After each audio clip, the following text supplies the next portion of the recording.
Do you see full screen? Yeah, I can see full screen. Okay, excellent. So let me know when to start. Yeah, you can start right now. So welcome all our participants. So this is the third day, and enjoy the classes of Professor Robert Brown. So over to you, Professor Brown. Thank you very much. Warm welcome. Warm in India, cold in Vienna, unfortunately. But this is what it is. Yesterday, I made some naan bread to continue the tradition of me feeling in India, sort of. Yeah, that is great thing. Yeah.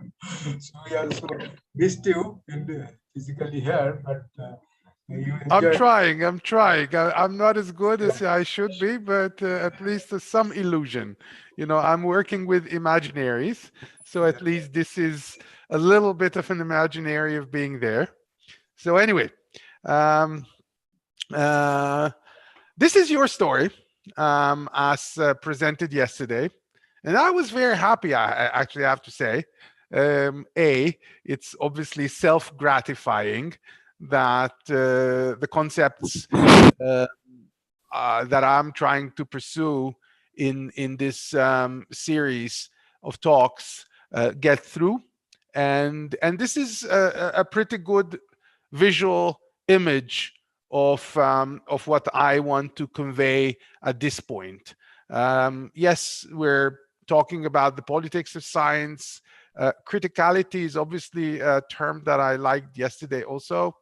And yes, it is about the interrelation of science and politics, critical reflection, history of science, obviously, and accountability and reflection, responsible research. So, scientists as politician. So this is really a very good picture. Thank you for this, and thank you for kind of confirming my version of the story. So today, I want to continue before we get to the definitional um, part of the talks.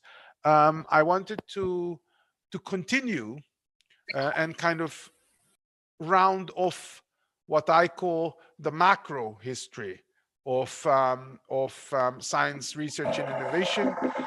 This macro history, I think, is very important to understand what actually responsible research and innovation entails. Also, how we can get out of the present gridlock that responsibility witnesses, but that's something we'll talk about a little bit later. So anyway, we're still in the macro history phase. Obviously, there will be a second session later on in the week when we will turn to micro history. So just to recap, we started our story at the 17th century, War of Beliefs and the Scientific Revolution. We continued fast forwarding to another war. 17th century marked the 30 Years' War in Europe. That was the birthbed of the scientific revolution, at least its widespread. And the mid-20th century, the Second World War, First and Second World Wars, which were also understood as wars of scientific worldviews, and also the emergence of a policy revolution. Something needs to be done or needed to be done to keep up the prevailing scientific worldview that it was assumed helped both bring about prosperity and better quality of life, especially in the US, but also assisted in winning the war against the Nazis. So there was a shift, as we discussed, from science being seen as an ontology to something that may concern government, and was seen very much as a political tool also, notwithstanding its ontological assumptions, but was seen also as a tool for social well-being. This was mainly forwarded by physicists and mathematicians, and in its practical application, it was argued that instead of applied research that helped bring about the agricultural revolution of the early 20th century or the medical revolution of the earliest 20th century, there is a need for funding fundamental research. And this was encapsulated in Vannevar Bush's Science, the Endless Frontier. And obviously, the metaphor frontier is a very important phenomena that we will return to. We inferred from this state of the evolution of this macro history, obviously broad strokes as I promised, that this suggests that scientists, both within the frame of bringing about an objective reality that is the truth that helps limit conflicts of beliefs, but also as actors who are bringing about well-being and prosperity, scientists are actually legislators. They are the unacknowledged legislators of the world, and you know this comes from Shelley. Poets are the unacknowledged legislators of the world. In Shelley's famous essay about poetry, and Carl Mitcham uses this metaphor also for engineers, and I'm transforming this to scientists. Scientists are the unacknowledged legislators of the world because they're designing and constructing new structures, processes, and products, and they influence the way we live much more than the laws enacted by politicians. While this may be an accurate description, we're not only interested in the descriptive element, but actually what this means for responsibility. And clearly, this entails a certain responsibility. We argue that this opens up a whole new space to maneuver in terms of the responsibility of the scientist, the engineer, or the researcher and the innovator. However, and this is to round off our macro history, we are in Western Europe in the 60s. The war of scientific worldviews led to what I call the fight for independence. Obviously, we're in the mid-60s in Western Europe, and the biggest fear of scientists and policymakers was that of the Soviet Union or communism, socialism, translated into a governance structure that is centrally operated by planning, controlling also what science can, should, and must do. And it is obviously ironic that today there is also a war happening nearby, a few hundred kilometers from here, in which such a centralist controlled system of governance is trying to invade an independent country. So the story that I am presenting here obviously doesn't stop with the 60s, but this is the time in our macro history where we are. And in Western Europe in the 60s, the fear is that science will be controlled the same way as it is controlled at that time in the Soviet Union. And the Soviet Union, Russia, the Soviet Union presents itself also as one of the victorious powers emerging from the Second World War, but also as an extremely successful scientific endeavor in which the centralized control of science contributed enormously to the evolution of that country. And thus, in the mid-60s, Michael Polanyi, a physicist, writes a major piece which becomes, from the 60s onwards, if this is not profane, the Bible of the politics of science and how science should be done. And this is his essay entitled The Republic of Science. Who is Polanyi? Polanyi is obviously a professor of physical chemistry, mind you. Science policy is done by engineers and physicists or chemists, that is natural scientists.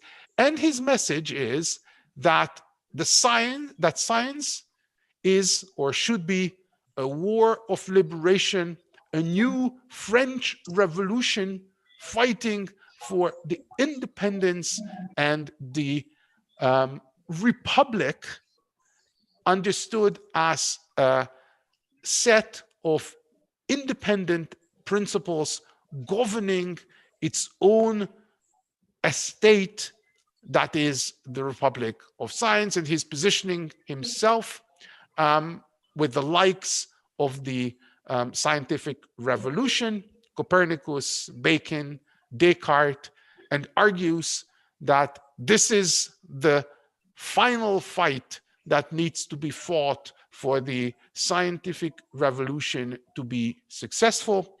Science should be an independent republic governed by scientists and scientists only.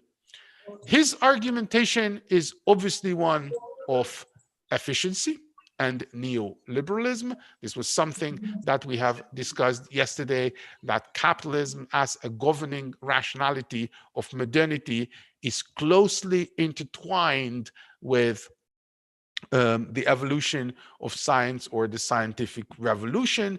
And his argument is that politics of science, or the polity of science, should be a self-governing authoritarian republic, authoritarian in the sense that what Sardundi called as the social mandate should stay outside of this republic, because the public as is will never be able to understand or should never be able to influence what curiosity-driven scientists are doing or should be doing.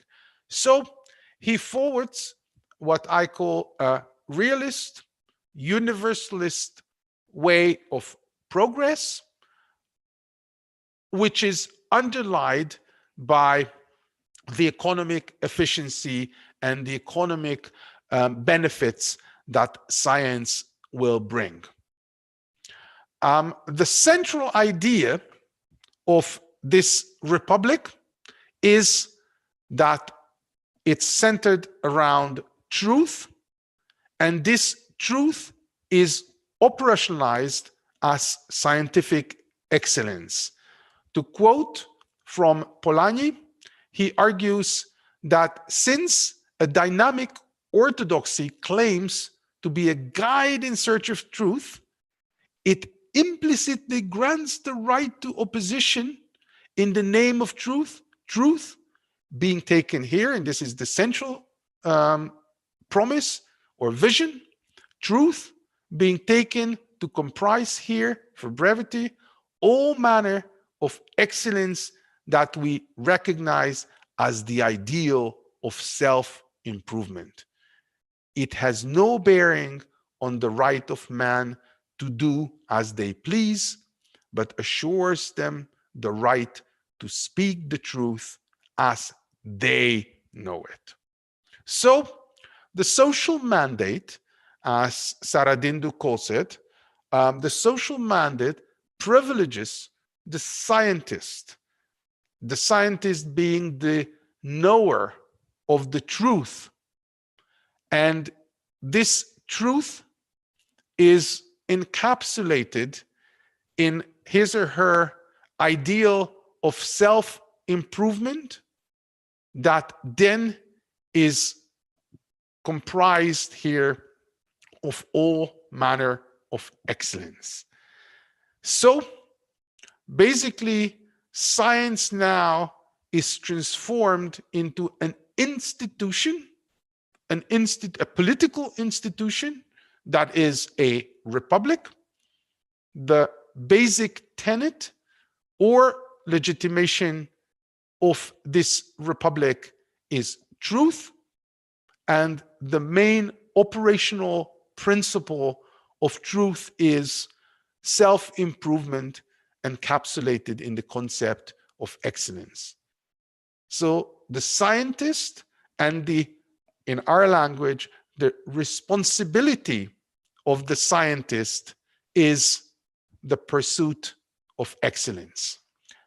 And thus, this pursuit of excellence, as Polanyi argues, for the pursuit of excellence, it offers no part to the popular will and accepts instead a condition of society in which the public interest is known only fragmentarily and is left to be achieved as the outcome of individual initiatives aiming at these fragmentary problems. So, this is the translation of Polanyi when he listens to Saradindo, and he interprets Saradindo's social mandate as a society out there that is left with the public interest known only as fragmentary, and it is the role of the republic, of the scientist, that he or she pursues this excellence by addressing the individual initiatives aiming at fragmentary problems. So, in this understanding, the pursuit of happiness, a traditional liberal concept, is translated within the closed domain of the Republic of Science that is governed by scientists. It is translated, so the pursuit of happiness is translated to the pursuit of excellence. And this excellence will be very important in our macro history when we run up until today. So, what is science policy as understood by Michael Polanyi? Its economics is economic productivity. Its politics is post-Keynesian liberalism, that is a conservative liberalism, and its vision is material progress and open sky, as they call it. And this then economically results in efficiency and neoliberalism or liberalism. It creates a self-governing authoritarian republic and pursues a realist universalist progress. So this is what we have as our picture of the political institution that has emerged both in Bush's Science, the Endless Frontier, Economics of Productivity, Liberalism and Open Sky and Material Progress, and then translated to the Republic of Science by Michael Polanyi as an efficient, self-governing republic that aims at universalist progress. So this is kind of the landscape that by the late 20th century we have of science policy and science built as an institution. And here I have to make a little bracket because I want to especially as someone in the intro round said that she's a bibliometrician or she's coming from library studies. And this is very important how this Republic of Science is translated to the operationalization of this institution that is science, and this is what's called the science of science. It's not surprising that science as an institution is imagined by mathematicians and physicists. So obviously it's imagined, remember, Michael Polanyi comes from chemistry. It's imagined as chemistry. Ideas and scientific outputs are atoms, molecules, and molecular transaction processes. So what we see is that actually the Republic of Science is translated into a world that is knowable to the natural scientist. It is imagined as chemistry. So ideas of the scientist and the ideas encapsulated in the scientific outputs, papers, books, etc., are to be seen as atoms and also as nodes in which these atoms are then connected into molecules, and what the science of science entails is actually the addressing of these molecular transactional processes. And obviously I'm using now the language of chemistry. How is this Republic of Science operated? It is obviously operated as mathematical physics. It is operated by arithmetized interactions between the constituent elements of the observable scientific universe. Not only is science something that is observable, but scientific outputs are modeled on this observable scientific universe. And the picture you see on my left is not actually the universe, but actually a transfiguration of the atoms of the scientific universe, that is papers or books and scientific outputs modeled according to how the picture of the universe is presented to us. And this science, this Republic of Science is analyzed as creating economic value and as the production, distribution, and consumption of scientific goods and services. So the Republic of Science, a political concept that is an independent and authoritarian republic governed only by scientists, is actually the imaginary of science as imagined by chemists, physicists, and mathematicians, a little bit economists. It is imagined as chemistry, it is operated as mathematical physics, and analyzed as economic value creation. This is extremely relevant because obviously we are in the business of understanding both science and science policy. And thus, what we need to understand here is how this science that emerged in the 17th century and is being funded by the polity at large is imagined, and by imagining, created. So what I call operationalized excellence as a discipline is the Polanyian ideal of self-improvement. It is obviously the outcome of individual initiatives, and it is comprised of units of thoughts. These are the atoms of scientific production. It is assessed by the logic of computation, relationship, and interaction of particles. And the value is expressed in measurable transactional units.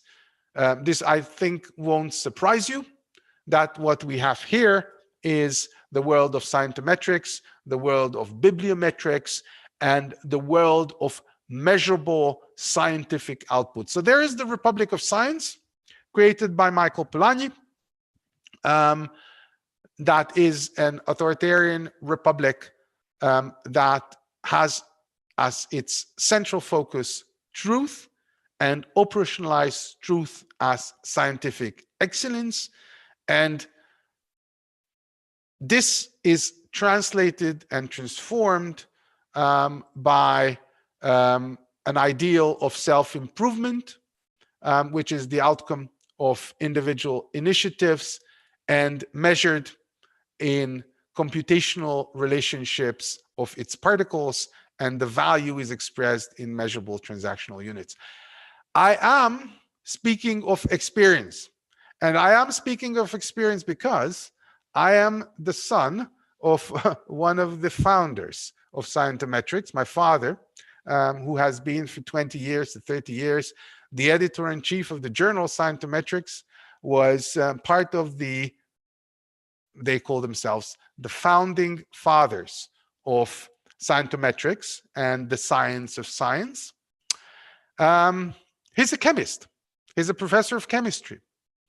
And he's a natural scientist who ventured in and had two careers, one in radioactive chemistry.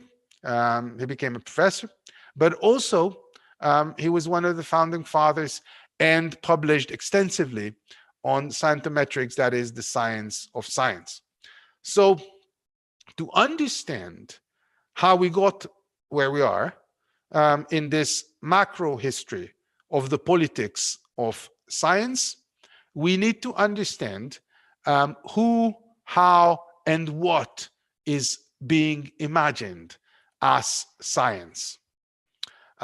So it is not only science as an own team that is a specific ontology that is actually political ideology that has emerged in the last 300-400 years, but also its actors, the scientists, ventured or have ventured into the domain of the social and created not only the political ideology that is science, but also the institution that governs, manages, and runs, operationalizes science as both policy and polity. So the polity of science, whatever its social mandate is or should be, is detached of society at large, a state in the state, if I want to be poetic, and has created, scientists have created the Republic of Science, these scientists being chemists and physicists and mathematicians, a little bit economists, but that was the kind of the era in which they operated. And they have created an institution and a politics modeled by their disciplinary belief, that is chemistry and physics. And as said, I speak of experience because this used to be the talk for the past 20 years around our dinner table when I had dinner with my parents, especially my father. My mother was always crying, don't argue again. So we are at opposing ends of the disciplinary traditions. My father being a chemist and understanding science and the politics of science as chemical processes, and mathematical and physical processes, and I interpreting and understanding science as a political ideology, and this political ideology when in actually hands of scientists, and the responsibility of scientists becoming an extremely authoritarian structure of governance.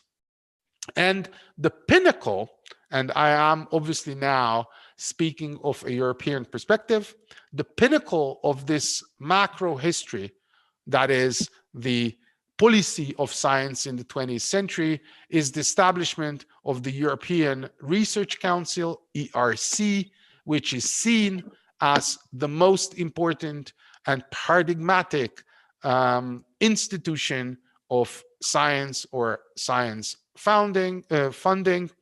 Its history originates in 2006, when the European Parliament and the European Council of Ministers have accepted the 7th Framework Program for European research funding, which had the European Research Council as its flagship component. Its purpose, its sole purpose, was to operationalize excellence. It is argued that research grant applications should only be judged using peer-reviewed excellence, independent of political, geographic, or economic considerations. This is a quote from the founding document.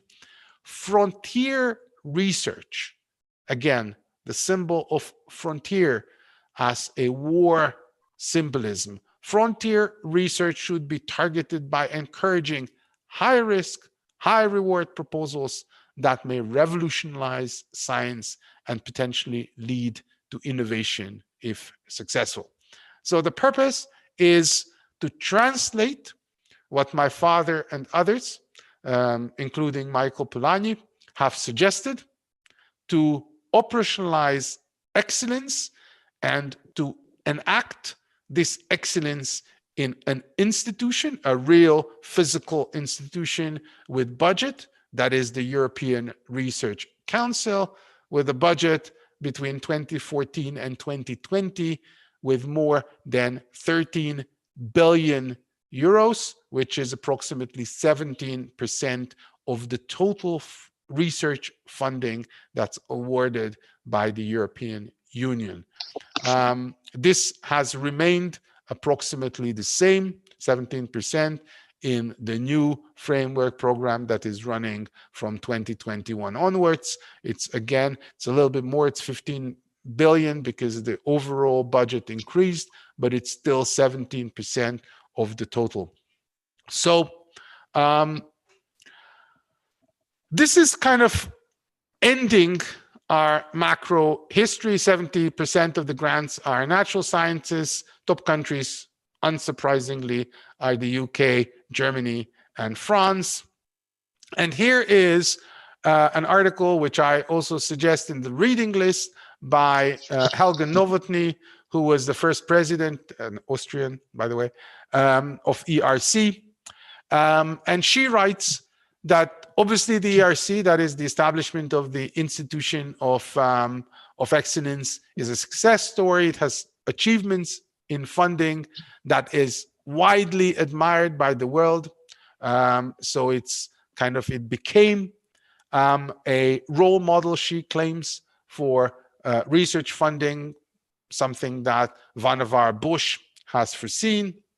It has boosted careers and set, this is a quote, the gold standard for fundamental research. It is a bold experiment of the Republic of Science to put the scientific community in charge, because excellent science is its hallmark. And this is encapsulating and encapsulated what she calls the frontier spirit that originated in Vannevar Bush's original piece, Science, the Endless Frontier. And the frontier spirit is encapsulated in the idea of the European Research Council. So, what does this macro history tell us from the 17th century onwards? Or what am I trying to tell you as an interpretation of this macro history? What I'm trying to tell you is that science is not truth. Science is politics. And we should see it as such. This is not surprising, and this is not as bold a suggestion as it may sound, because others see it as a political ideology also, even if occluded, or even if disguised.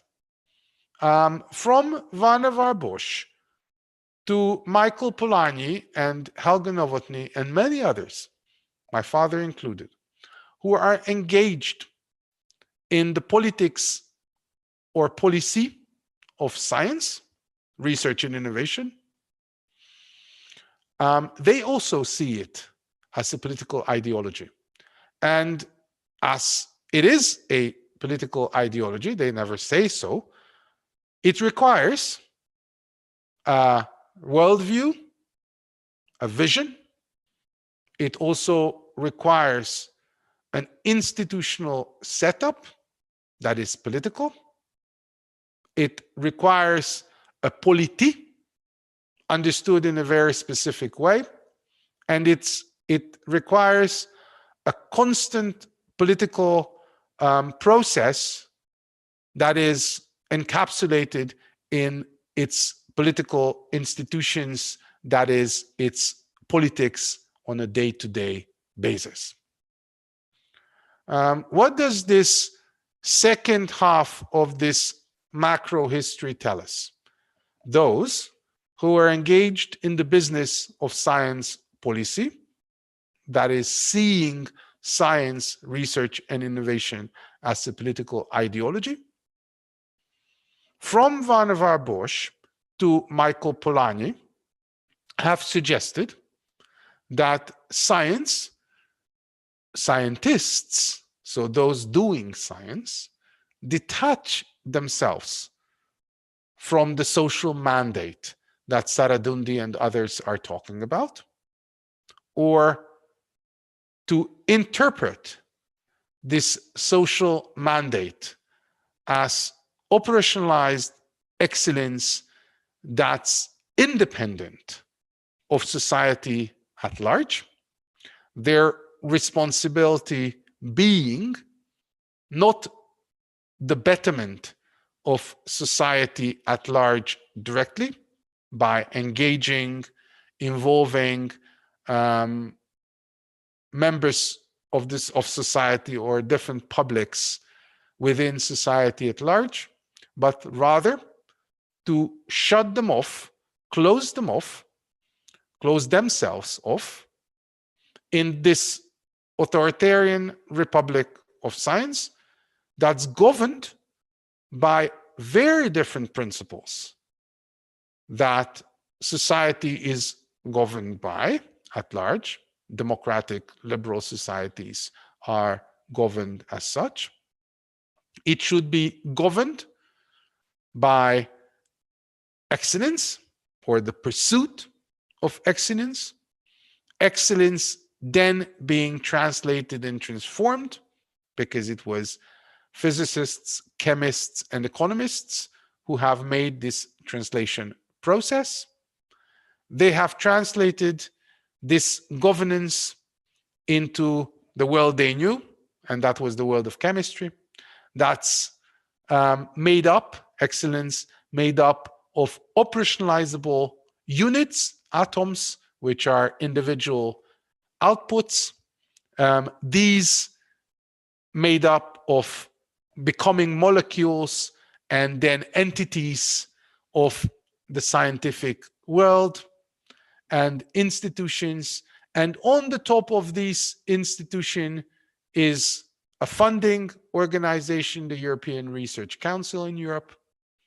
That's a success story because excellence, or excellent science as they call it, Excellence is its hallmark, and this excellence is only and solely encapsulated in the peer interpretation process,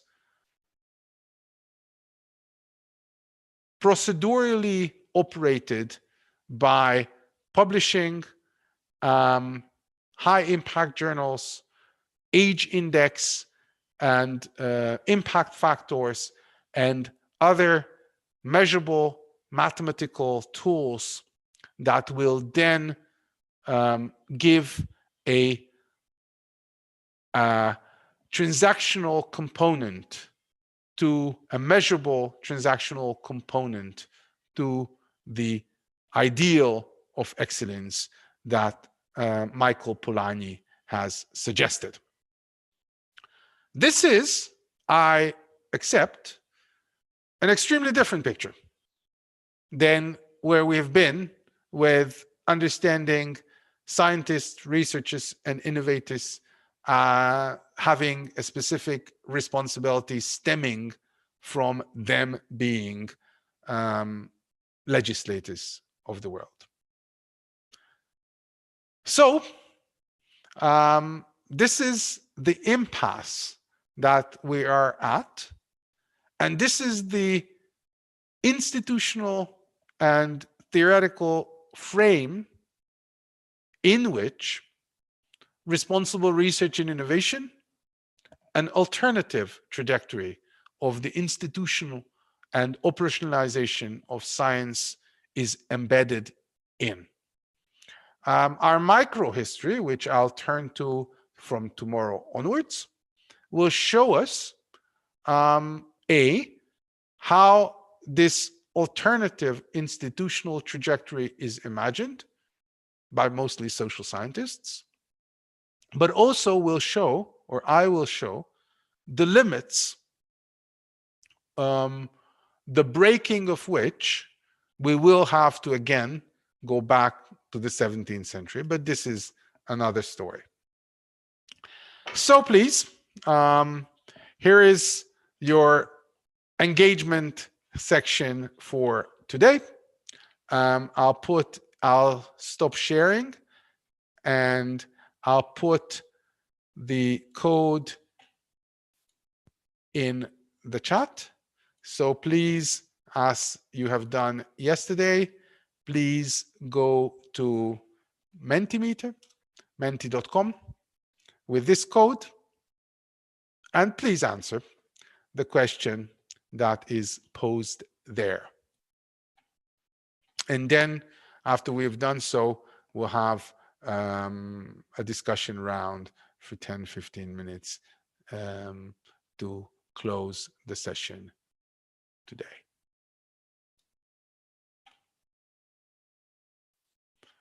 So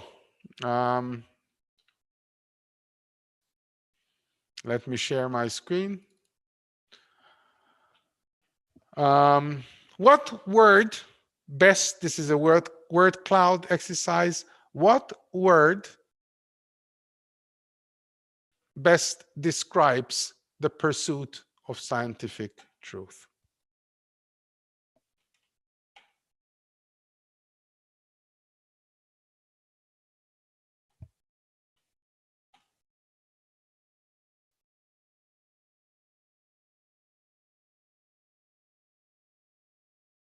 Could you enter?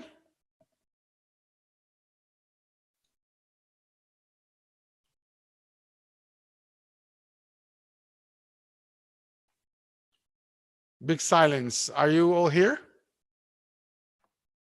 Anup, do you hear me?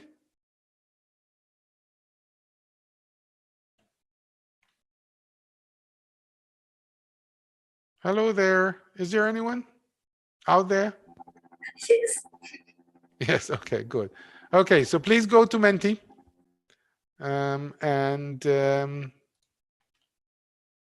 Okay, excellent, excellent.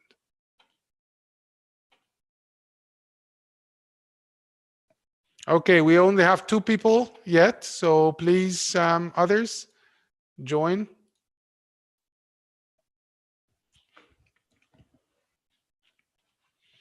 Please log on and please offer your version.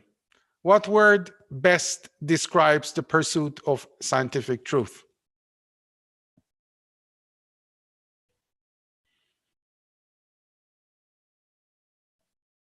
We still have only 2 people. Please log on.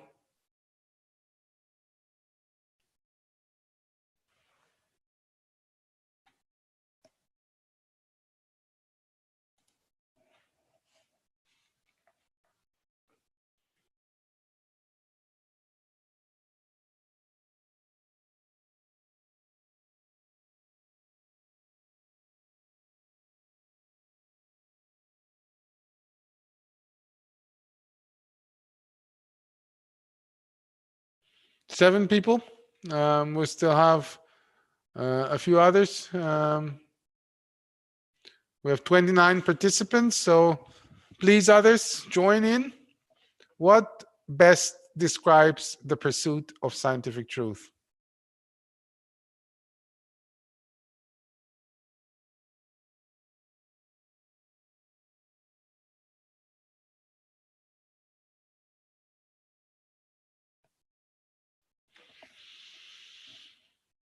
Please others.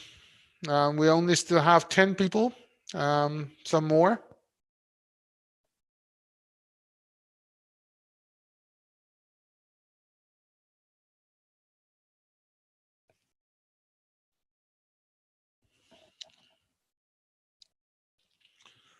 Okay, so we seem to have a pretty mixed picture. Please others add your ideas, but experimentation excellence and curiosity seems to be in the center. Also skepticism, knowledge, evidence, authoritative worldview, serendipity, uncertainty being there too. Funnily, responsibility is on the sides. Also, embeddedness in society seems to be not in the center. That's good. Okay, so let's see our next little exercise. Sorry. I have to go back to Mentimeter. I stopped sharing for a second.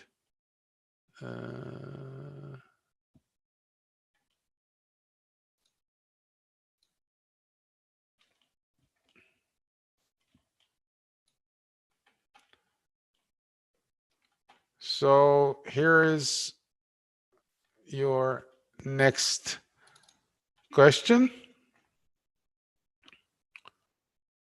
Do you see it? Are you logged on? Please log on, same link.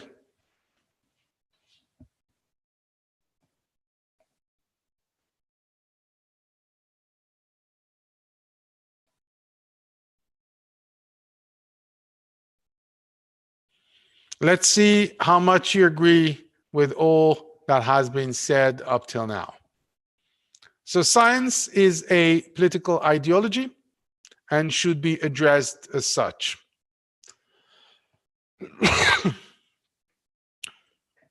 And there are 3 statements, and you can strongly disagree or you can strongly agree. Please log on and please give your opinion. So science is a political ideology and should be addressed as such. Yes, its history, its politics, and policies prove this point, or partially. Science is about truth, but it is often exploited for political ends. No, says the 3rd statement, science is attuned to describe reality. Imperfections are not political, but stemming from different methods. Please log on and try to answer, to give me your ideas, your thoughts.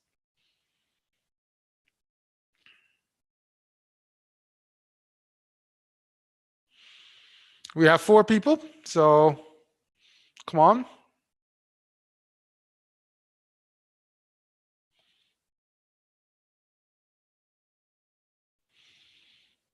7 people, please. Others log on. Excellent. It's a very close competition between the 3 statements. That's excellent. I like that. Even more.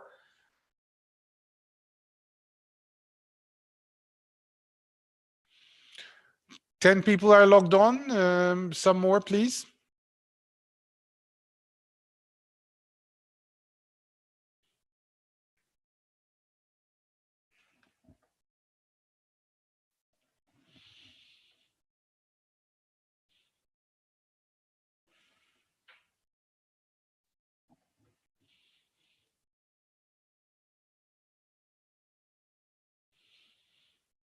So we have 14 people, some more, please, but the picture is already pretty nice. I seem to be on the losing end. That's good. Otherwise, there would be no point in me teaching.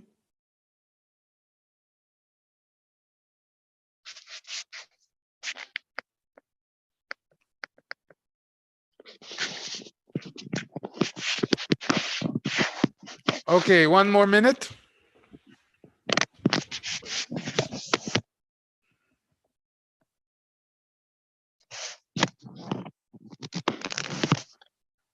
So whoever wants to add his or her opinion, please go ahead.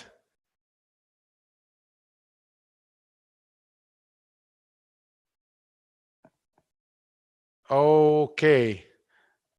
Thank you very much. The floor is open and yours. Who has a question, comment to what has been said up until now in these 3 presentations that I have offered you until today? Yes, Siddharth, go ahead. Good afternoon, sir. Sir, you beautifully explain how science is an institution, rather a political institution, and gave us all these things of how it is imagined, operated, and analyzed. Now, what I am, kind of question, I'm, wanting to know is how is it interpreted or translated? Like, how do you define how it is interpreted and translated as per your purview of science as a political institution? Well, that's what we're going to talk about in the next sessions. As Saradindu yesterday always referred to when somebody asked the question, well, this is what I'll talk about in the next presentation. Of course, I'll talk about 2 things. Let me give you an idea. One, an alternative trajectory of understanding responsibility. So where we are today is how these chemists and physicists, mainly stemming from their disciplinary background, but feeling different types of pressures of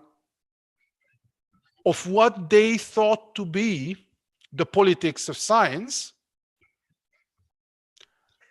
responded to. They came up with building up this, let me use a Hobbesian category, Leviathan of science that's operationalized as excellence and institutionalized in these funding instruments and beyond as a republic of science, managed, governed, run by scientists and their chemically imagined systems. RRI, Responsible Research and Innovation, goes back, if you will, to Michael Polanyi and suggests an alternative trajectory and understands the risks and the stakes, or in Saradindu's language, the social mandate, very differently. And I'll tell you how. However, and this is now going way ahead in our course, it's not a success story, I have to say. Our responsible research and innovation is not a success story, part of which, as I'll describe, is the fight between these two worldviews or two politics. But I think, and this is my contribution, there is more to it than just a fight in which temporarily one side is losing and another side is winning. There's more to it. And this is what I alluded to, why we need to go back, and I'll bring you a theoretical context in which it is embedded, why we need to go back to the 17th century and rethink not only the institution of science and how this institution was created, but also the fundaments of how we imagine science to be.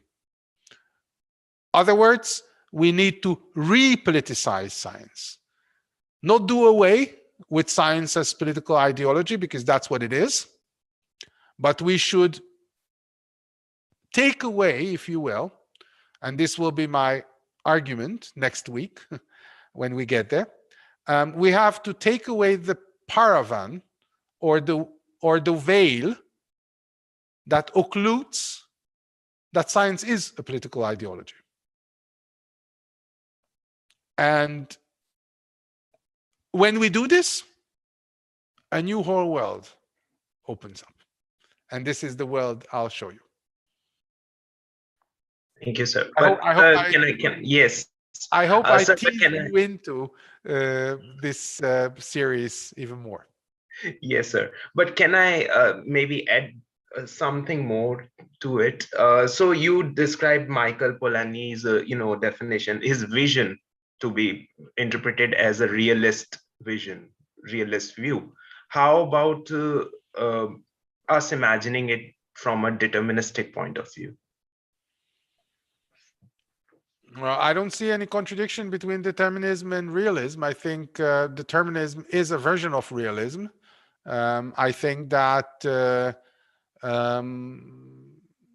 every determinism is a realist ontology. Every determinist epistemology, if you want to use philosophical categories, so every deterministic form of understanding the real, interactions within the real, are realist, of course. So I see no contradiction between a realist ontology and a deterministic epistemology, more so that this is both a good description of how Michael Polanyi and others would imagine both the ontology and epistemology of science. They do think that because science is, or the universe rather, is governed by mathematical processes and physical laws, it is for sure deterministic. How can it be otherwise?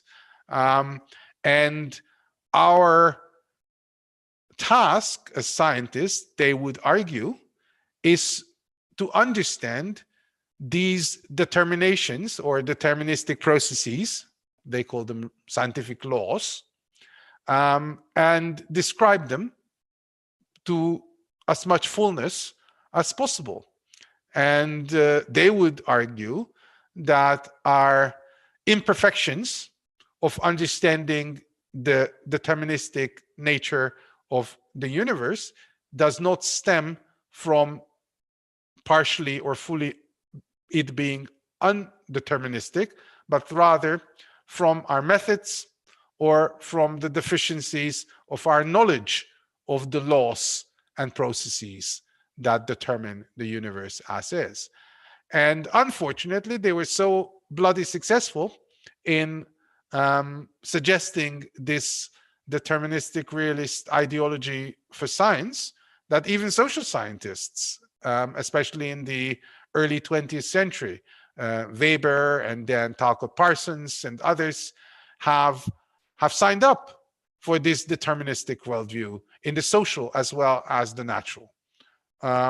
Obviously, social scientists understood along the lines of Descartes that there is a difference between the natural and the social, one of it being human and the other being natural.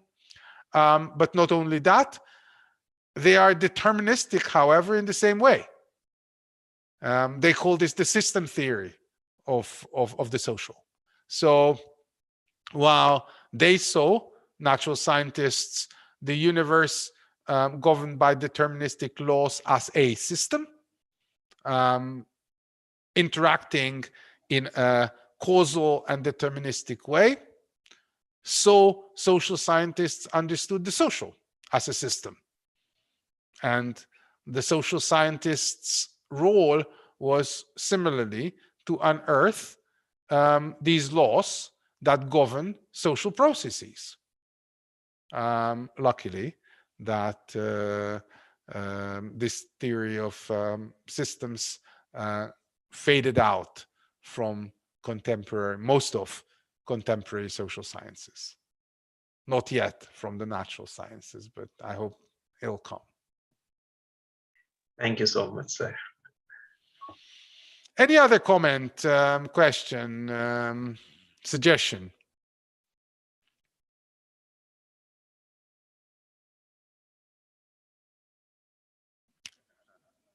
Yes, Maduri. Yes, sir. Sir, now my question from the slide of Pilani, you have discussed about the politics and vision. In the politics section, there was written that self-governing authoritarian republic and vision is a universalist progress. How both these terms are interconnected? What is the logic behind that? If the self-governing authoritarian republic and leads to the universalist progress, what is the argument and what is the main basics behind that? How could the politics and vision should be interlinked in this both statement or words? Excellent question. Obviously, as I said, I am painting this picture with broad strokes.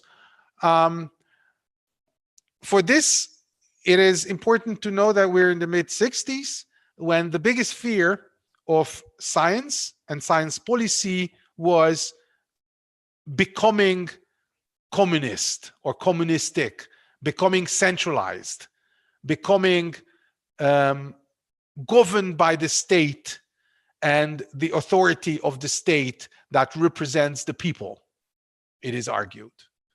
And so basically, Michael Polanyi's essay is, if you will, a pamphlet against this.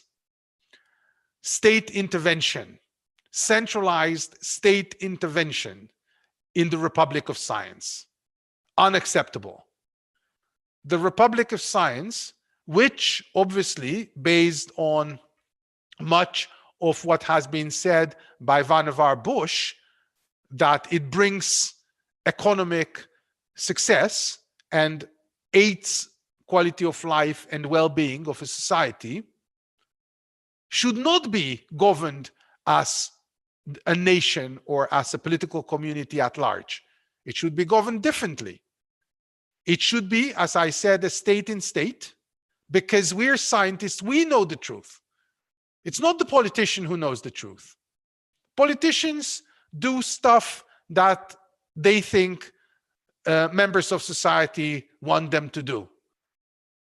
So the biggest fear of Michael Polanyi was that truth, which is a universe, which is the ideal of a universalist progress, will be subsumed or suppressed by a centralized form of governance, similar as the Soviet Union or communism, he thought. And therefore, there needs to be the Republic of Science that upholds the ideal of truth as opposed to society at large. Society at large has different goals to address, whatever they may be. Science is only interested, he thought, in a universalist ideal of scientific progress, to build as perfect a picture of the universe, and with building this perfect picture, to bring about the happiness and the well-being that Vannevar Bush foresaw. And in order for this to work, we need to create an authoritarian republic in the sense that nobody other than scientists can have a say in its governance. It should be us and only us, scientists, who govern this republic of science, which then will bring the whole society all the benefits, mainly economic, that have been promised or suggested by Vannevar Bush and obviously others. So this is kind of the interlinkage. So it is a political vision. It's nothing less than a political vision. It's the political vision of a self-governing republic of science, governed by scientists, imagined by chemists, physicists, and mathematicians, combined with economists. So it is really the utmost neoliberal capitalist vision that never became actually a true republican ideal. It's a very conservative republic. Tradition, obviously, is its guiding principle. Tradition embedded in the knowledge of scientists and their communities. It's not a revolutionary ideal. Obviously, we are at the same time when Kuhn and Feyerabend are working on their theories of how scientific change or scientific revolutions happen. They have a very different understanding. But that I'll mention in the next sessions. Thank you. Thank you, sir. Any other hands up?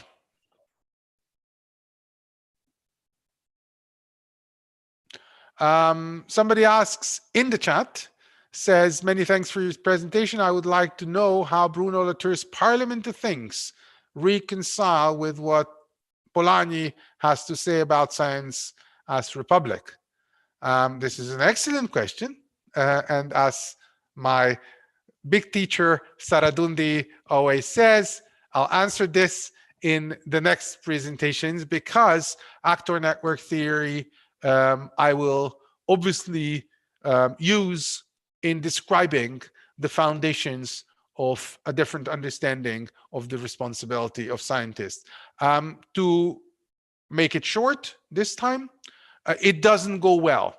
The Parliament that thinks is a very different republic than that of the Republic of Science.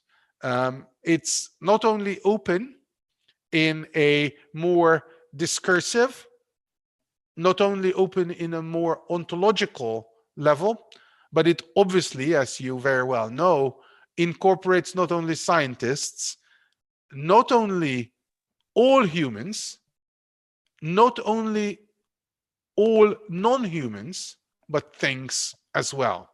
It's a flat ontology, the Parliament of Things, as opposed to the extremely hierarchical ontology of Polanyi, obviously as a physicist, of the Republic of Science. So it is a very different politics that Bruno Latour suggests, and I'll get to that in one of the next presentations. Thank you very much for this question also. And with this, I don't want to take more time from Sardundu. So thank you very much. See you tomorrow, as always. Sardindu, the floor is yours. Thank you. And again, once again, my apologies for missing your lecture, and I could not escape from the meeting before 1 hour. I mean, even then the meeting was going on. I just sort of excused. I hope that before you go to sleep, you will watch the presentation and have a glass of wine, which is I'll definitely watch it soon. Which is a much better version than sitting in a classroom. Okay, so Sardunde, floor is yours. Thank you very much, all of you, for listening. Thank you, Robert. Thank you very much. Okay, so I share the screen and just a minute.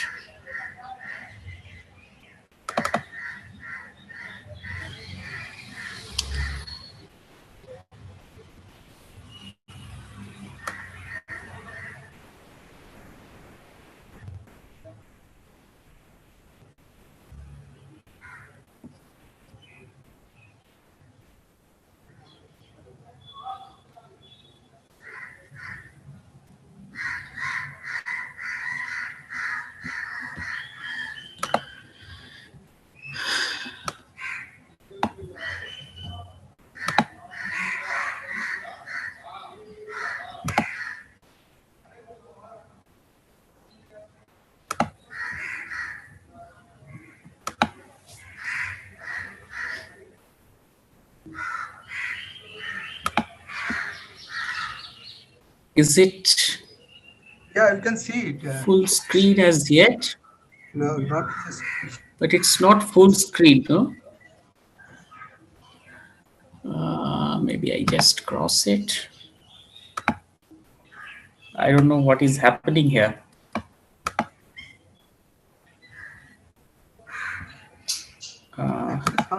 Also missing. Oh. Yeah. I'm trying to figure out what is wrong. Oh dear. Maybe I just reopen it and see.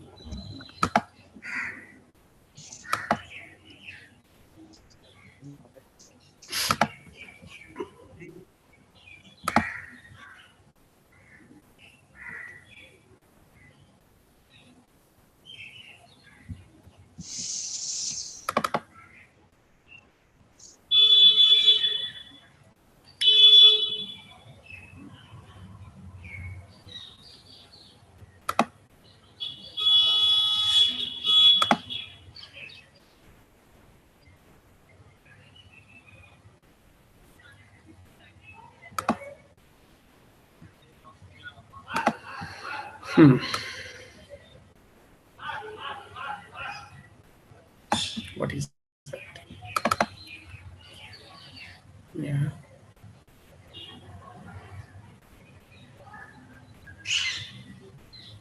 Okay.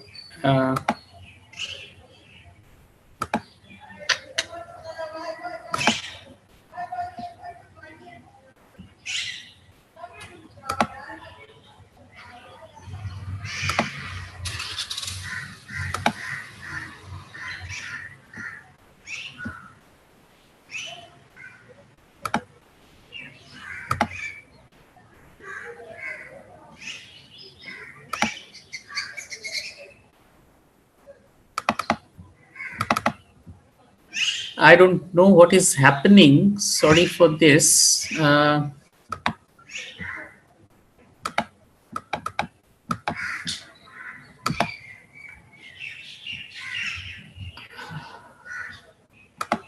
just do it for one last time. Otherwise, I'll speak maybe. But this is not You can what I share want this to slide do. to me. Okay. Maybe I do that. Yeah.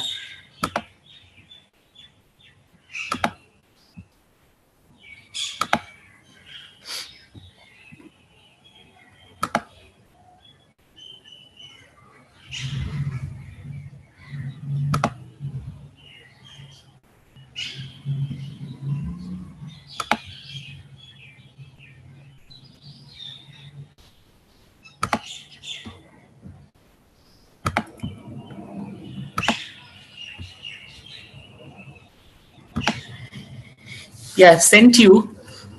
Just see if, there are two versions, which one would open.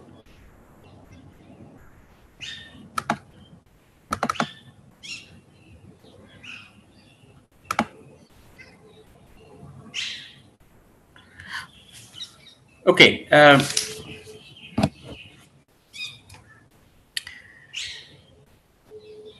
So I hope it can now be uploaded.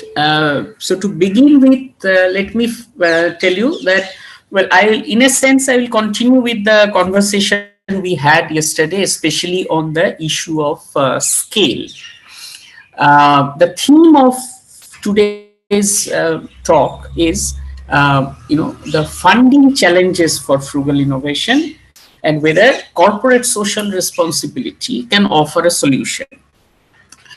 Now, obviously, I must admit that this is not a very, as we often call, a very authoritative talk where I have all the answers to your question, and this is rather a developing project, research project, which some of us are doing. And the reason for sharing my views with you is also to enrich myself and get some, interesting ideas from you to see whether and how we should, we should follow this particular line of inquiry. Now, yesterday we discussed that the problems of frugal innovations are that one of the major problem is that they are not of the desired level of scale that an innovation is often supposed to meet.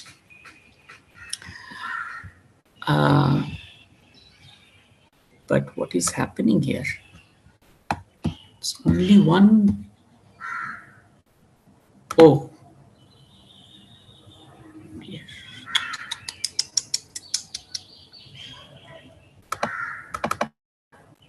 Oh, so sorry. Well, I will have to do an impromptu talking. I guess Anup will not also be able to solve this problem, because what has happened when I tried to make it full screen, I might have deleted the slides that were to come after the first slide. Is that the case, Anup? Can you go to second page?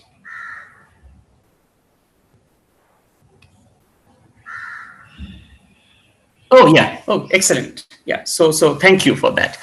So these are, yeah, we'll like to keep it there. Huh? So these are some of the challenges that frugal innovations face. And my argument is, not only my argument, what we observe here is that these are the reasons why it is difficult to fund frugal innovations. The frugal innovators are not able to obtain funding. Now, this is not to suggest that others are very easily getting funding, especially for a less developed country setting like in India. Innovation funding is a challenge. Why is innovation funding a challenge? Primarily because innovations are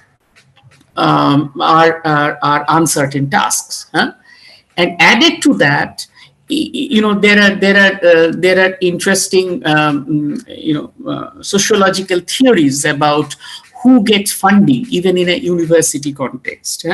Is it a good idea that gets funding, or is it the reputation of the scientists that get funding?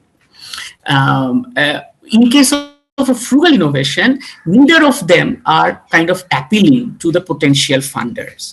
Neither do they have reputation, nor their ideas are regarded as kind of very interesting set of ideas that the society is looking for. Society in a broad sense of the term.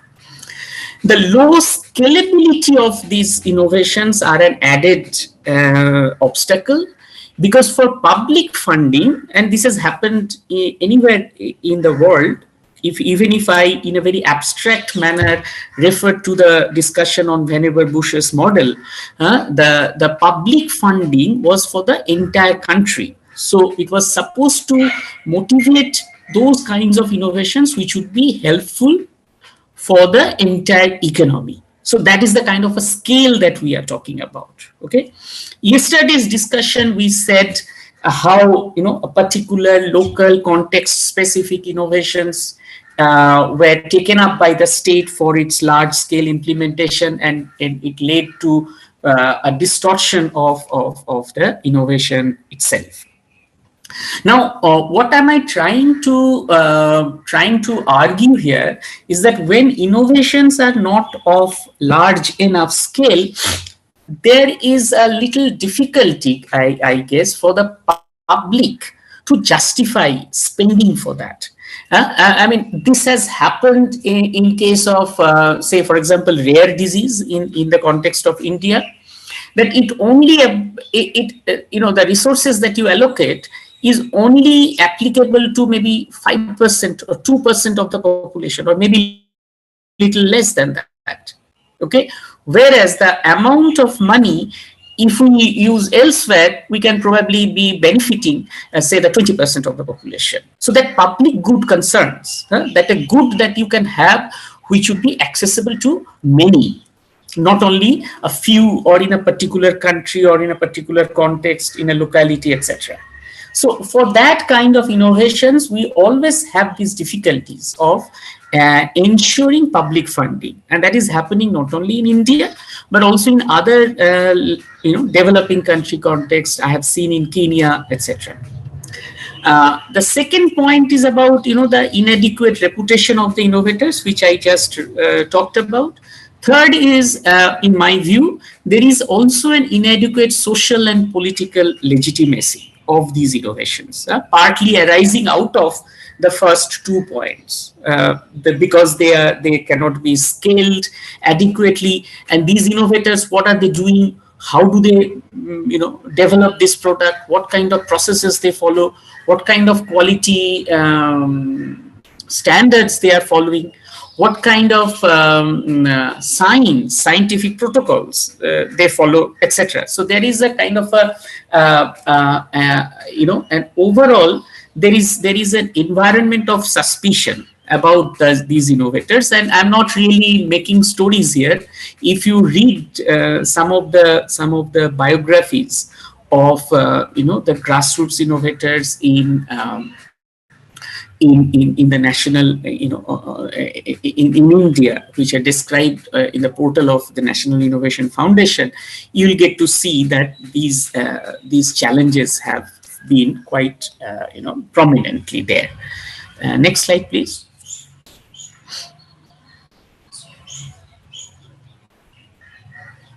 Yeah, previous. Yeah, okay. So yeah, so third slide now, please.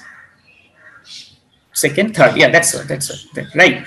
Now, as a result of that, banks do not fund such innovations because there is in economists' parlance what we call, there is an asymmetry of information already. When you are trying to, any lending market, any lending borrowing interaction, on top of that, you have this risk of putting in money on an uncertain project and by a person who doesn't have any reputation to be an innovator in the eyes of the bank. Governments inadequately, allocate resources just for the reasons I mentioned. And the Indian experiences so far has been, I give you 2 examples. In 2013, an Inclusive Innovation Fund was created. And it got dissolved within a year. In 2014, the Bank of Ideas and Innovations were formed instead of the Inclusive Innovation Fund. And that also got dissolved within 2 years. And since then, we don't have any funding provisions targeted for such innovations. Educational institutions do not support or fund because of a very different reason, because the scientists in the educational institution, they don't really regard these people as credible source of innovation. And of course, private funding too is inadequate due to the low commercial prospects of such innovation. So it's a kind of a kind of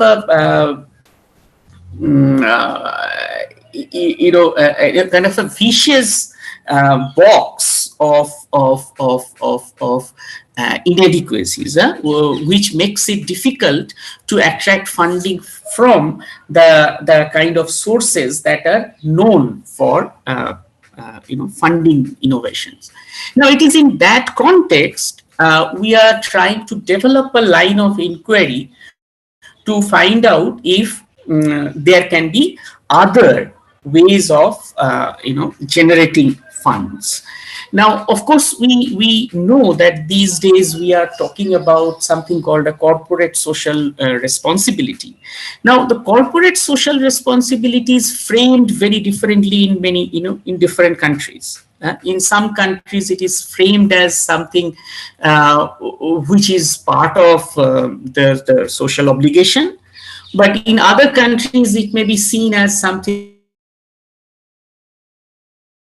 which is important for the strategic reason of the firm to generate long-term profit out of it. Okay, but we thought of grounding our sort of study more along the line of what the new, what currently the European Commission is trying to propagate as CSR, which is where they are proposing firms to integrate the economic concerns with social and environmental concerns in their business operations.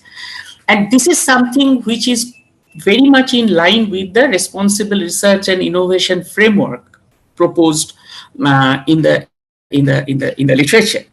And so we thought, okay, maybe such a framing of a corporate social responsibility brings in the social dimension along with the economic dimension of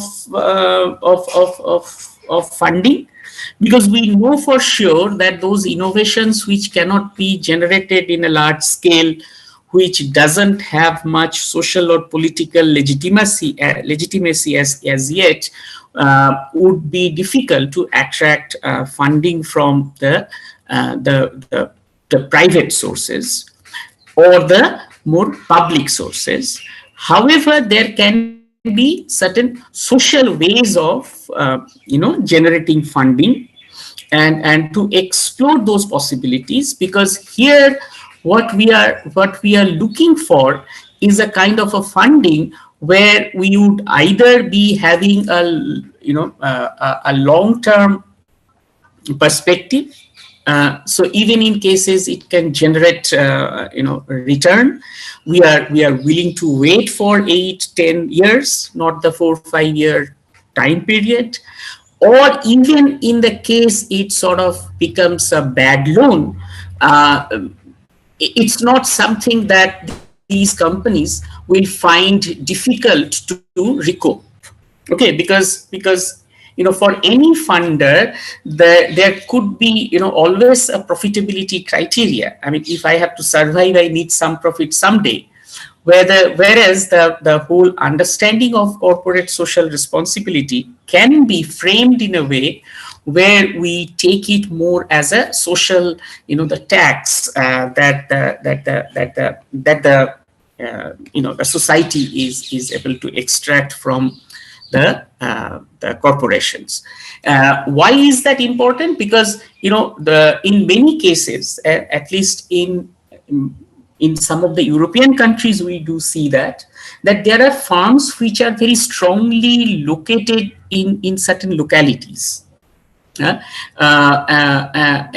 that case, there might be a reason to assume that the firms would be interested or could be made interested in developing the locality as a whole.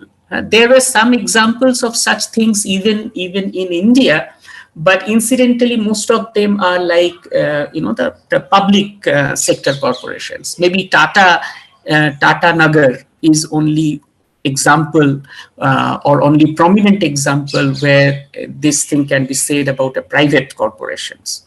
But other than that, say the NTPCs, the Indian Oils, the other public sector corporations, are maybe the examples of that kind. And we do see in kind of the very few or very sporadic field surveys that we have done, we have seen such attempts largely coming from the public sector organizations to support innovations in their local universities, along with the community members, etc. Next slide, please.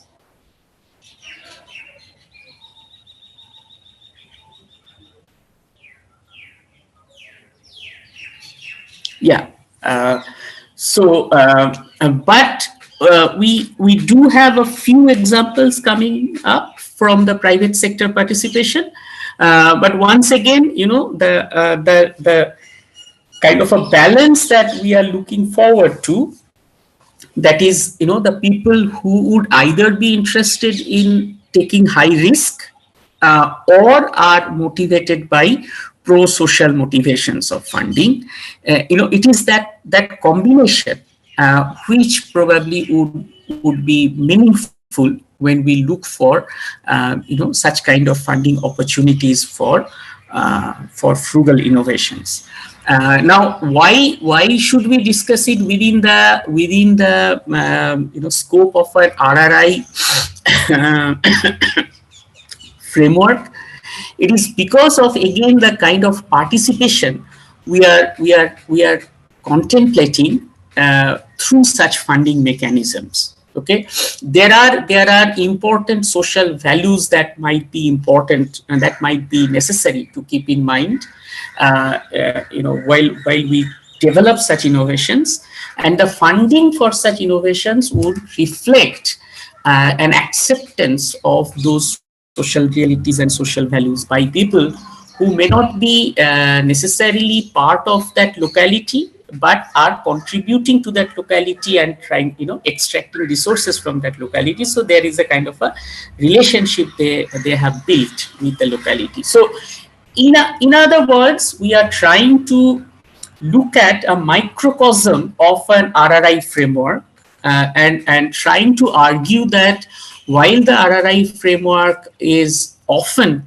about a particular country or a particular region, we are probably able to also use the similar reasoning and the similar polycentric interactions in a smaller context, in which case there could be in my own claim that I am yet to establish. I started my lecture yesterday with that there could be still a dialogue between the two frameworks.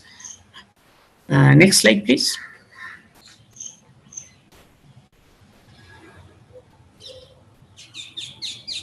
Yes, so these are two very interesting examples that we are finding.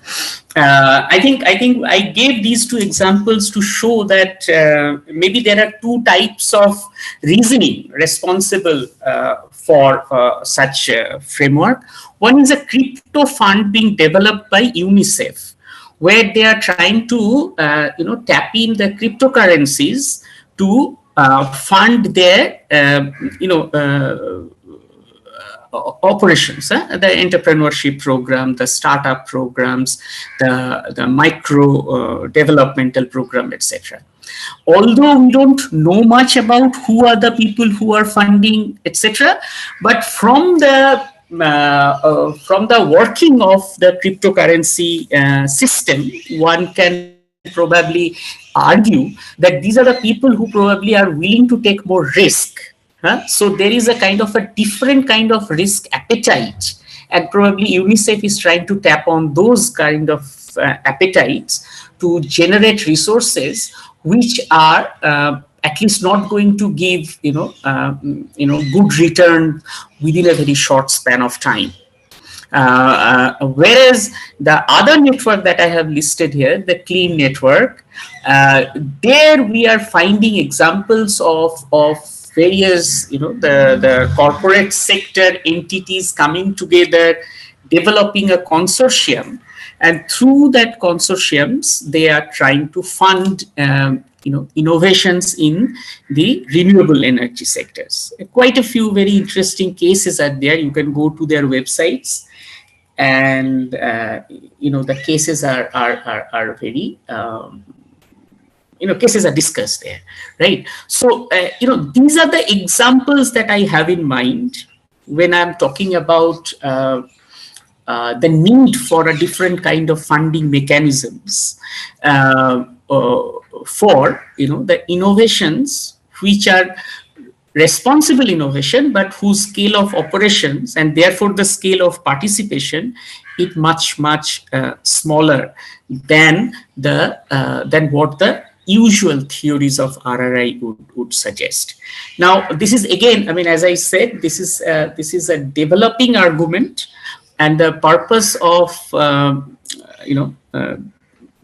having this conversation today is to take your feedback and your sort of ideas on how such a line of inquiry can be pursued. So that's all I had to say, and I designed it in a way where we have a long time for conversation or question answering, or maybe for comments and observations. So thank you very much for your attention.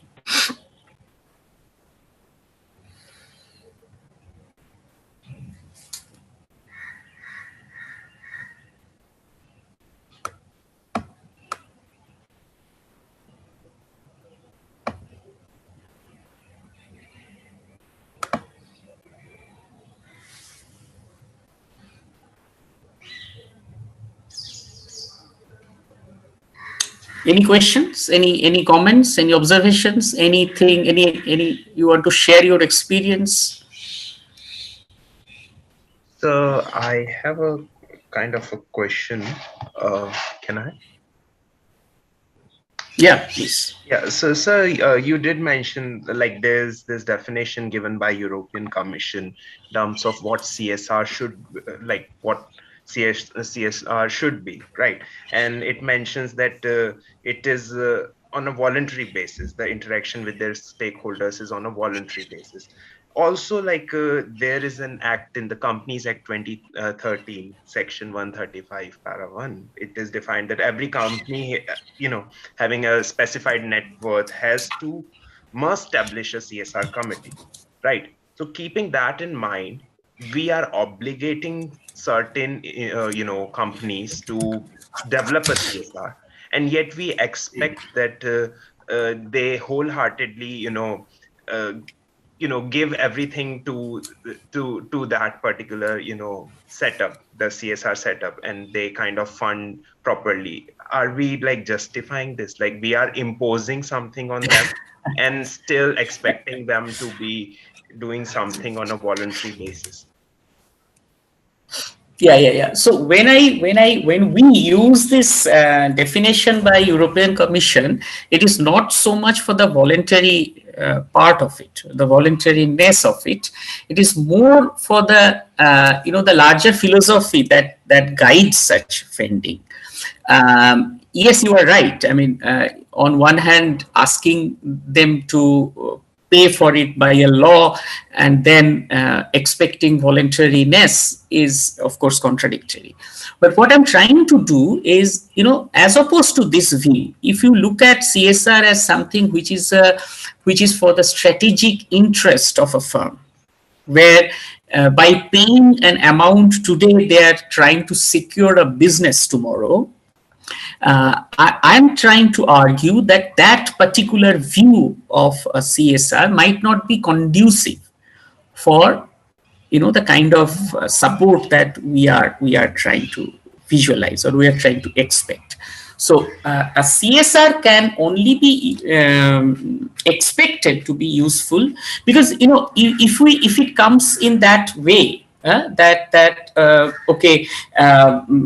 is in the strategic interest, then it might make more sense for the firm to invest in beautification of a park or preparing a playground than funding and innovation.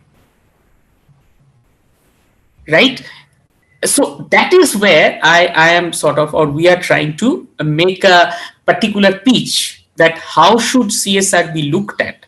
What kind of CSR approach might be conducive for the argument that we are making here.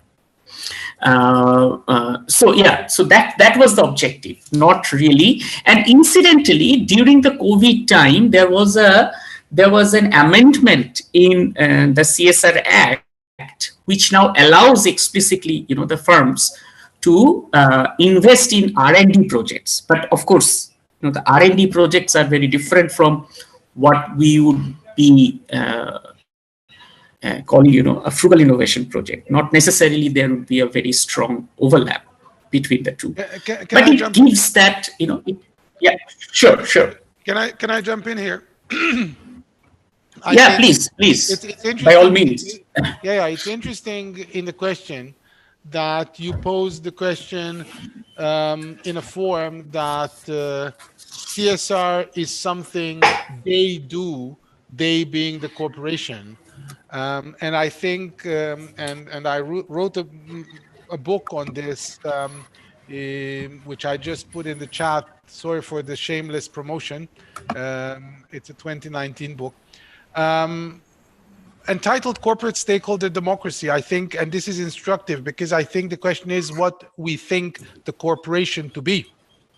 Whether the corporation is an entity of shareholders and managers, or whether we see the corporation as a company of things, to refer to the question that has been asked. So an entity that comprises of all stakeholders, that is people or publics that have a stake in the operation of the company. And then the question of the they becomes futile, because there is no they that is the company, but there is the stakeholder democracy that is the company, with its multi-layered set of stakeholders. And one element of doing CSR is to understand the strategic management of these set of multifold layers of stakeholders, and to manage their stakes in a way that benefits both the company and the stakeholders at large.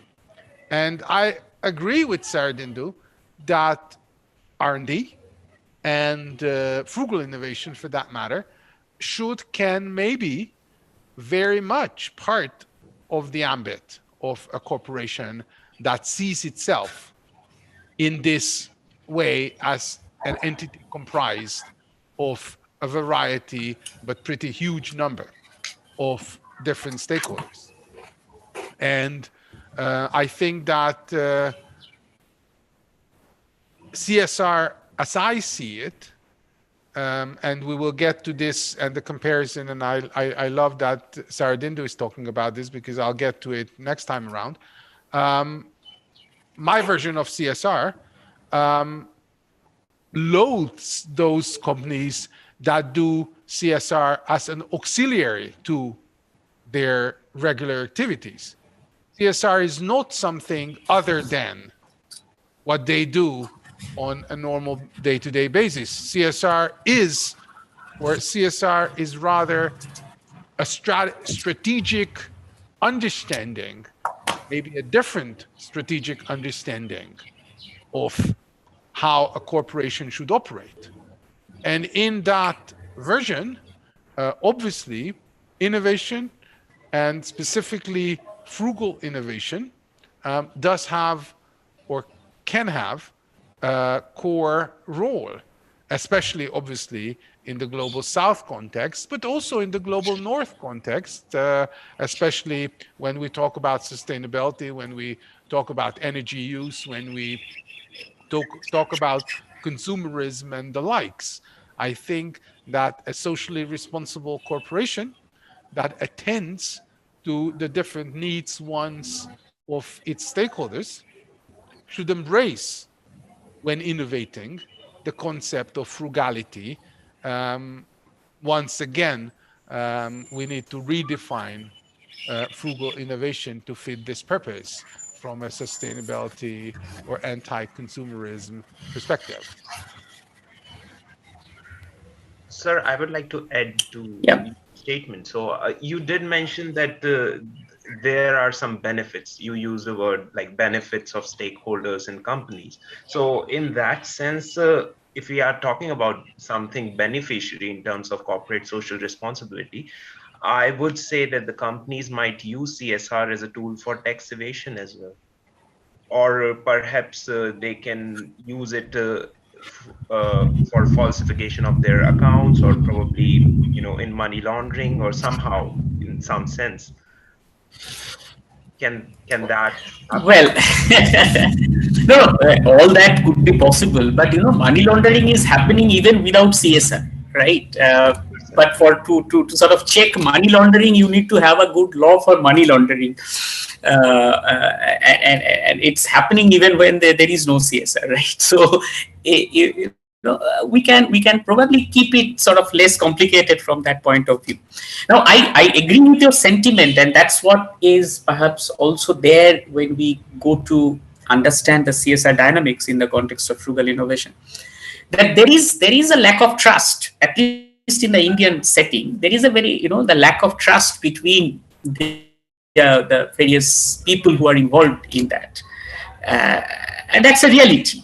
In some countries or in some context, incidentally, there are very small firms, maybe very localized firms, who are able to carry forward these kinds of activities much more meaningfully than the medium-sized or the larger firms in a particular locality.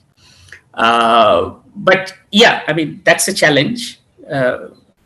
So let's see. I mean, I somewhat if you know of any specific case, okay, yeah.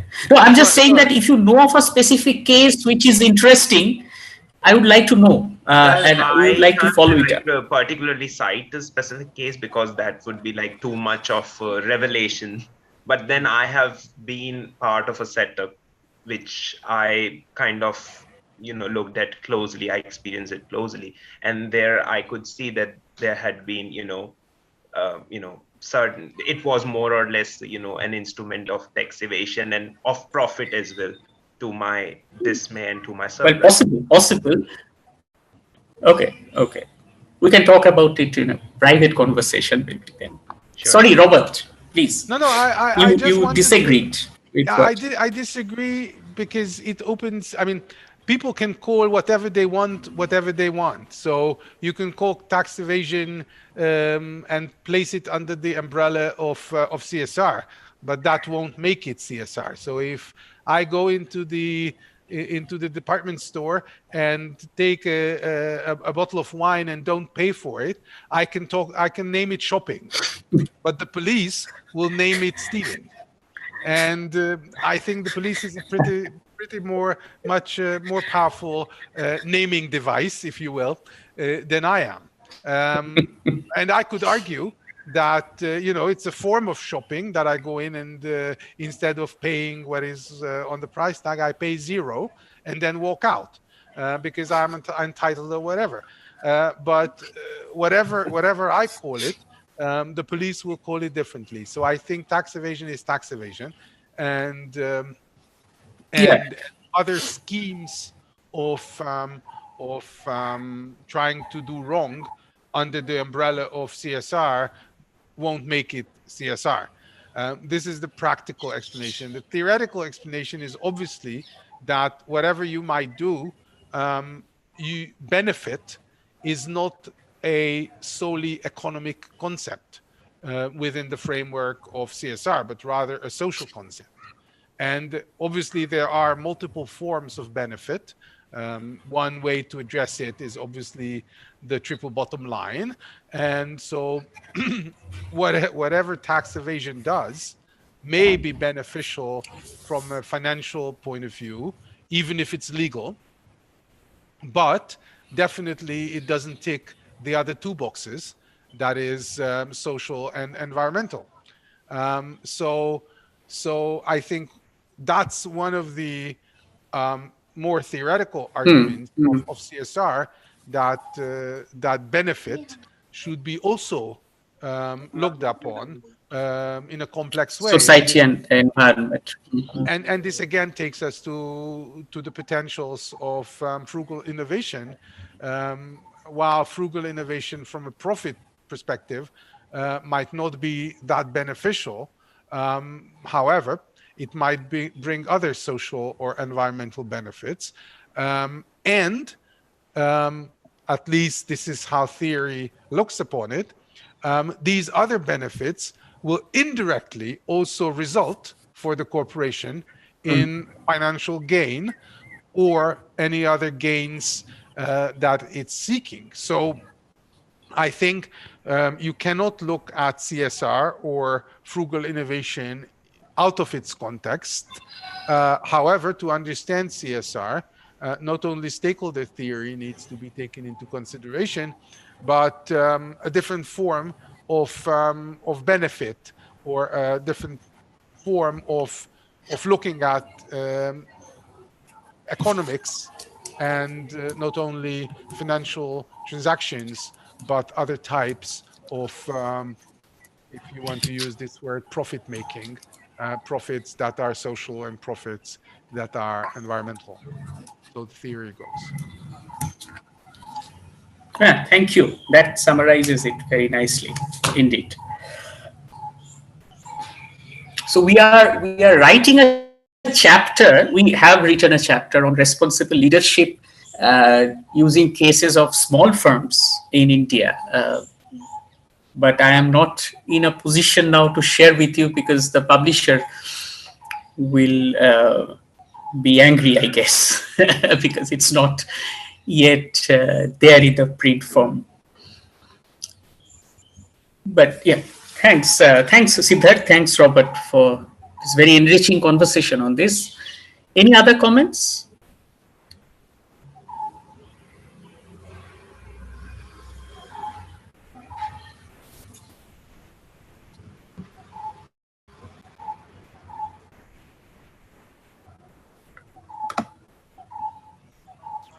I have the Yes, Madhuri. Yes, sir. Now, on the topic of funding of innovations, in the context of India, we can see that the government of India has started the Atal Innovation Mission, which is very new for in the Indian context, and we see in the higher education or school. India is funding for the 1 crore up to 24 identified field under the Atal New India Challenges and 30 crore under the Atal Grant Challenges. This is a new venues where we can grant or we can get the fund. So what do you think? What is the main issue? We are not getting an optimum of that facilities or that options which is available. If we see the report of 2020 and Atal Ranking Institution on Innovation Achievement, which is applicable to the higher education institutes, they are not very much participative in that context, and it is also reflected on their NRI ranking. So it is very important to give their potential to that funding which is government providing. We always cry for the funding, or we are not getting fund like that, but India in the context of India, Indian government, and they are providing avenues, but we are not going to up to the mark to getting all these funds. What do you think? What are the main issue? It is issue of the government or issue of the institution or stakeholder? What is the main issue behind that we are not getting up to the optimum? Yeah, that's a very good question. You see, Atal innovation funding is available for also a type of innovations which are closer to the concept of frugal innovation. Say when it comes to setting up of tinkering labs and things like that. Now, of course, there are schools which have set up such labs, mostly usable by the students. right? Now, what we are trying to get at is where, the non-school entities can also have a role to play in such a setting. Now, I don't know why exactly the higher education institutions are not using it. Of course, they can and they should use it more, but merely by using by those higher educational institutes would not be solving the problem that I am thinking of, because that is not only generated by the school students. Of course, that's a very important program. It's a very good program to generate curiosity among students, etc. But maybe in order to be fruitful, they also have to have a mechanism by which they can bring in the extra educational institution partners into it. And that might mean a kind of an interaction between school students and maybe local repairing shop owners, which is not happening. Okay, now what is happening, of course, is that there are these 3D printing firms who are coming and demonstrating things to this in the school, and there are interactions happening between them and the school people, but not within their social structure. At least some of the surveys that we have done so far of Atal tinkering labs in the school, we do not find such interactions happening between the students of the school and the local people around who are undertaking frugal innovations. So yeah, that would be my answer to this, sort of an answer. But yes, we are also planning to have a research project where we try to understand this phenomena in much greater detail. That project is named as understanding the innovation activities in alternative S&T spaces in India, where we try to cover the tinkering labs, the science clubs, and the maker spaces. What kind of technological activities they are undertaking and how they are being funded. In libraries also, now there is a concept of maker space where we provide equipment or all these things which you can use for your innovation or conceptualize your thought. This concept is also included in the libraries also. Thank you, sir. Thank you for the answer. Okay. I didn't know that. Thank you very much.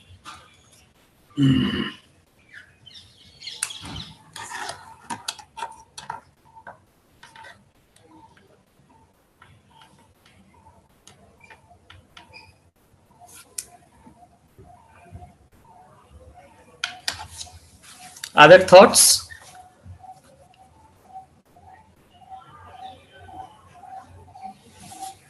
There's a question in the chat, which I think was only sent to me, but maybe you would want to answer that too. So I'll put it to everybody, and I'll read it too. So the question is, I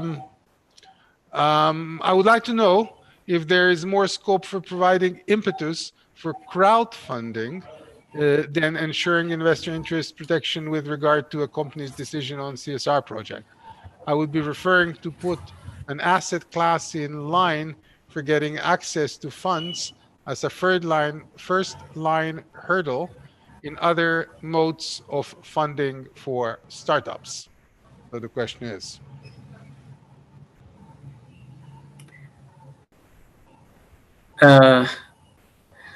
what exactly is meant by the second part? Let me try and understand that.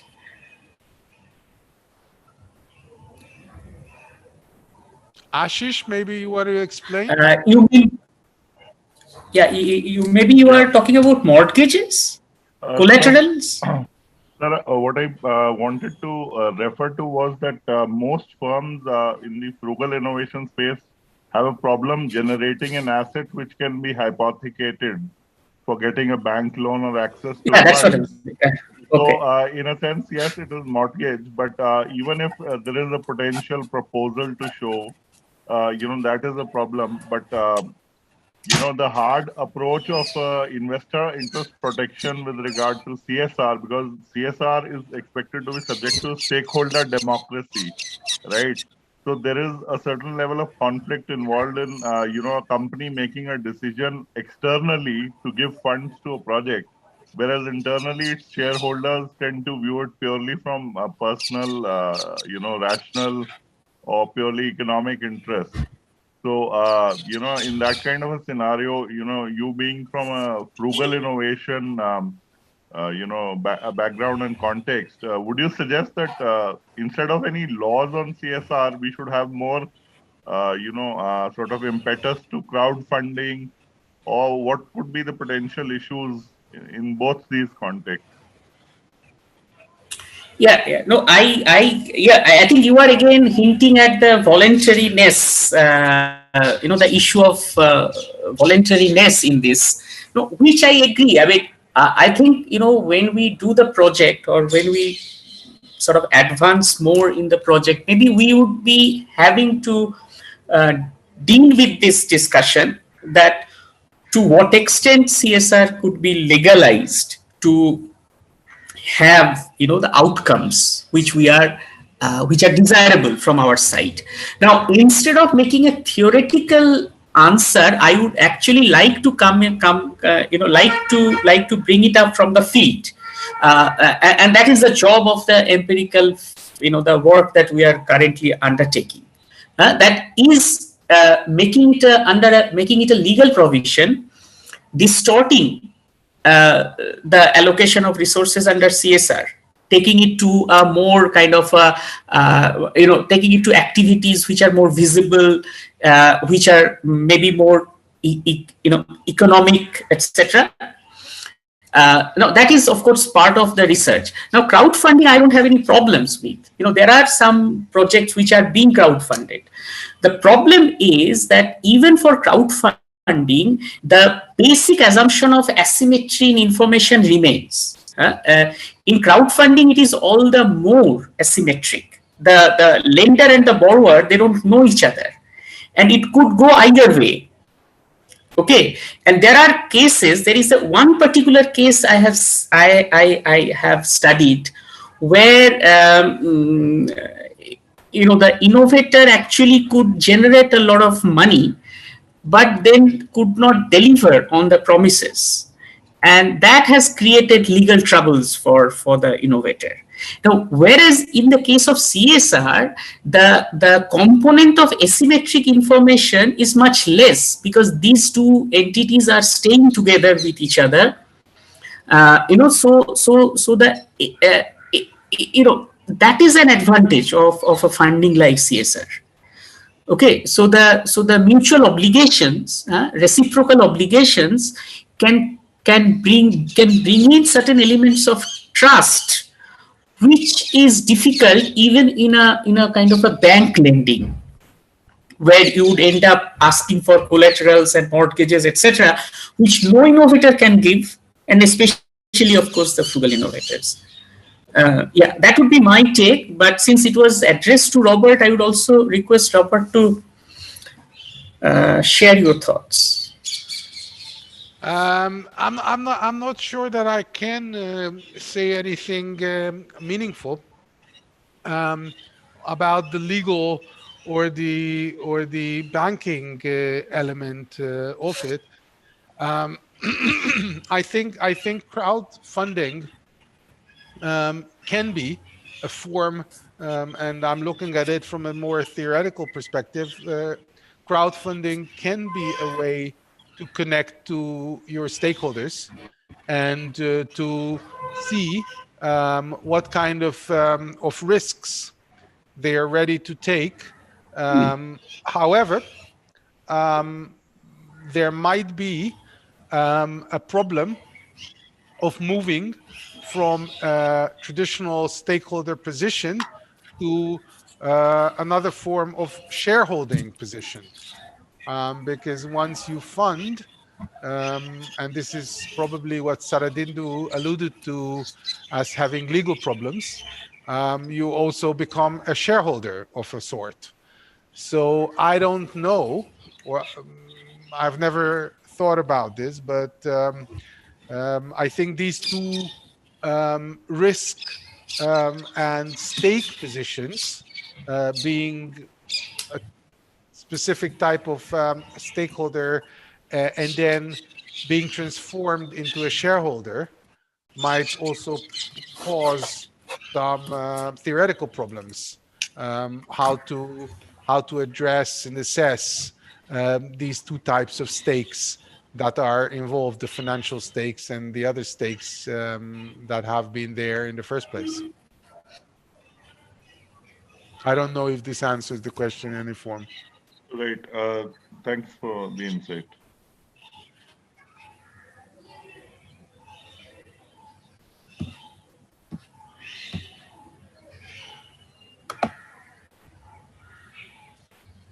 I think there are no more questions, so I think excellent. We can wrap it so up. We are done for the day. We are done for the day. Over to you, Anup, Dr. Das. Okay, thank you.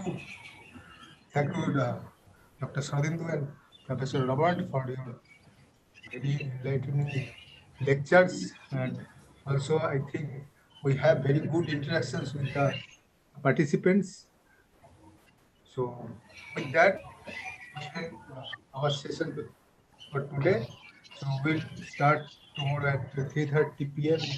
Indian time. So, thank you all and have a great day ahead. Thank you very much. See you Bye. tomorrow. Bye. Thank See you you. tomorrow. Thank you all. See you. Bye. Bye.